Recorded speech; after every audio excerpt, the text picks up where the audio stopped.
We're at the Algarve International Circuit in Portimao, Portugal, all set to get going for round 2 of the 2024 MotoGP season. Good morning and welcome to all of the action from warm-up.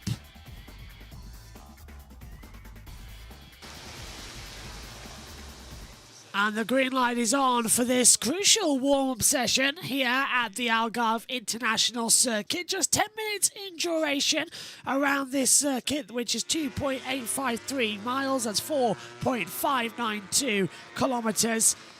A 25-lap race awaits us later on today. And after the Tizot sprint yesterday, which put Maverick Vinales back onto winning ways, what are we going to see here today? Maverick yesterday became the first man in history to win with 3 different manufacturers. It's not official 100% yet because it's not a Grand Prix race win, but a sprint race is a race, and he became the first rider to win a race with 3 different manufacturers, that being Suzuki, then Yamaha, and now with the Aprilia.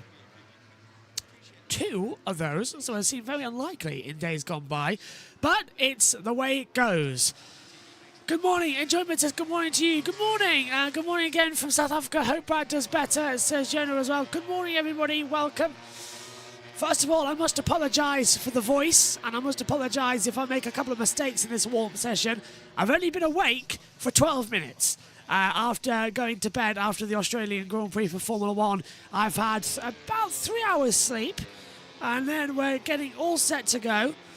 So about 3 hours sleep, ready to go for this one, and we are, I believe, now on throughout the rest of the day. We've got MotoGP warm-up, then we've got about an hour break, then we go to Moto 3, then about a 20-minute break at Moto 2, and then a further 40-minute break before we're on for MotoGP.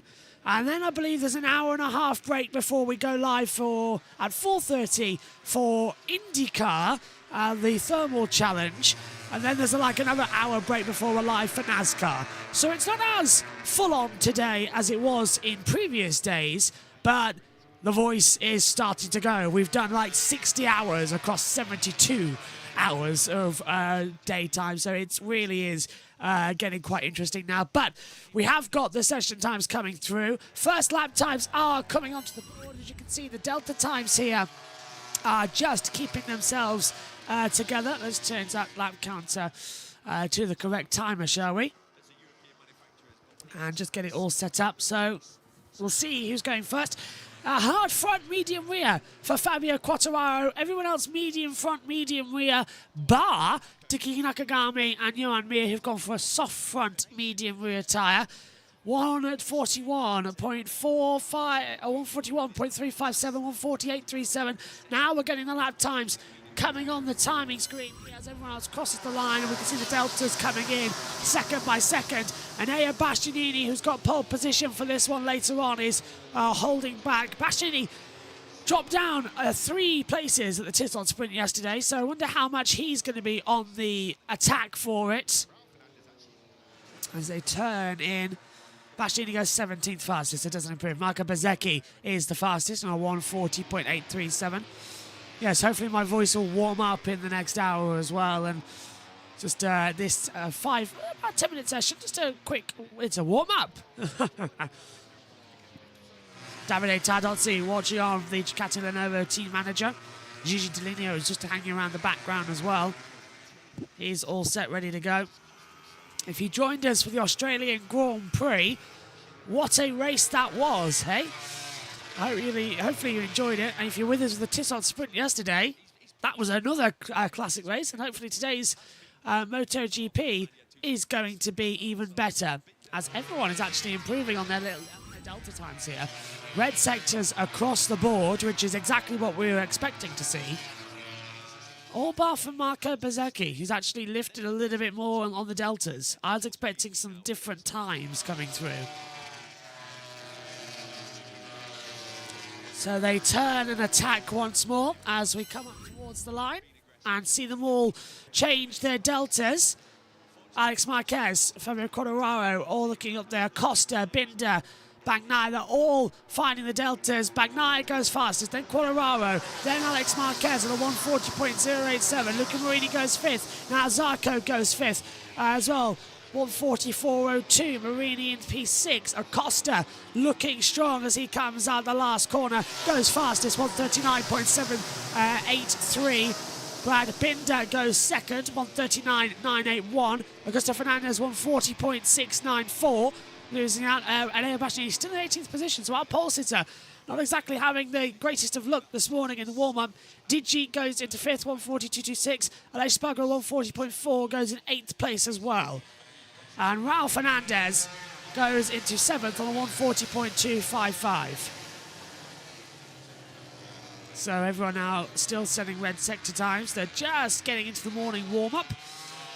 It allows them to do around about 5 or 6 laps just to make sure everything's okay. Usually they swap over to the 2 different bikes, but not always at the moment. Has that been the case? They seem to stick with their race bike. Marc Marquez is on bike 1, I can tell you, the bike that he adjusted the ride height of yesterday, which caused the crash in Q2. So that's why he's down in 19th on a 141.587. He's just testing that first bike to see if it is 100%.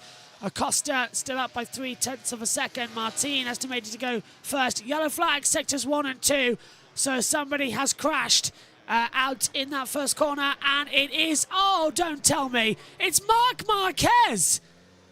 His 3rd crash of the weekend, and his 4th crash on a Ducati. Marc Marquez has crashed at turn 3 at Lagos. I do not believe it. That's where he crashed last year. So much for Marc. He isn't crashing anymore. He's thrown it down the deck for the 3rd time. Acosta, 139.550, he's fastest. Morbidelli, 139.716, he goes 2nd fastest. And Bashi is a 139.749, goes 4th. Jorge Martin, 139.718, goes 3rd. So we have, and Aleix Spargo goes 4th, 139.719. Digi goes 6th. Raul Fernandez 5th. Let's have a look at Marc Marquez then. Into Lagos. Turns into the braking zone. Downhill, and the front just tips away from him. Exactly the same as what happened yesterday at the top of the hill coming into Galp. So, and he's adjusting his foot there as well. He's like, what's happened there? What's happened? What's happened? Why has that happened? I don't get it. That's another, let's listen. Another one. Another accident that he didn't need going into a session that is going to be crucial for him. So bike 1 just isn't working. Maybe he should stick to bike 2. Really strange Grand Prix for him coming up later on today then. Mark's going to end this session. Where is he? Down in... Where is Marc Marquez? 22nd position. That's why I can't find him. He's going to end this session last. That cancel for the 20 and the 1 and the 43 and the 72 and the 73 and the 10. All due to yellow flags. So they're changing dramatically on the timing screen. They'll delete those times and put the faster ones back on. Nakagami goes 8th from 19th. And Bastianini finding something. I need something to eat. That's what I've just noticed as well. My stomach's gone crazy. It's a weird one being awake at odd hours. Bastianini at Binder goes 11th. Rins goes 16th. Augusto Fernandez 17th. Bastianini was briefly top before Martin takes it at 139.093. 3.5 of a second faster than Bagnaia. Vinales, he's 7th, 0.2 down at the moment, but fast sectors 1 and 2. Computer estimating him to go 2nd position. We'll take that. Probably will as well, to be fair. As they exit to the last corner, gives it the welly. 7-story drop, remember. It's a huge drop on the bike. I think that gives us the best angle we've seen all weekend of how massive that drop is. 7 stories. Up the line goes Vinales. And to 139.511. Computer put in 3rd fastest on the board. Bagnaia 107.833, 4/10 off the pace, 4.5 off the pace.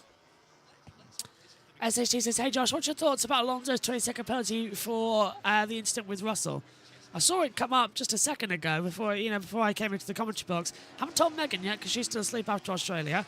I think it's incredibly harsh. I think Russell, that's racing. Alonso's the car in front. There wasn't any battling going on, and he didn't brake test Russell. Russell was caught out, but it's his fault for not being alert, and he touched the grass as well. So I think it's incredibly harsh to penalise Alonso for something that Russell did. It's a bit weird. If I was Aston Martin, I would appeal that, and I think you might win as well, because it's not right as the checker flag comes out. Binder goes 7th. 1:39.550. Vinales 4th at the moment. Martin seems to be the fastest one in this warm-up session, though, for the Portuguese Grand Prix. I'll grab some food and my voice will warm up as well with a drink. Raul Fernandez 3/10 off the pace as well, so loses out just a little bit more on the Delta times. I was expecting something different. Raul Fernandez goes 8th, 1:39.559. So there will be an adjustment time together as they go on the attack. 20 riders inside of a second as the checker flags fall. And everybody now has completed their lap times. So the warm-up session times sees Martin, Bastianini, Miller, Vinales, Nakagami, Acosta, Brad Binder, Raul Fernandez, Alex Marquez, Di Antonio, Bagnaia, Morbidelli, Aleix Spargo, Zarco, Quadraro, Rins, Bezecchi, Oliveira, Augusto Fernandez, Mia, Marini, and Marc Marquez down in 22nd place. Okay, we'll be back for the Moto3 race in exactly an hour's time. Join us then for all the action for Moto3, then it's Moto2, and the main action, MotoGP's Portuguese Grand Prix. We'll see you later. Bye-bye.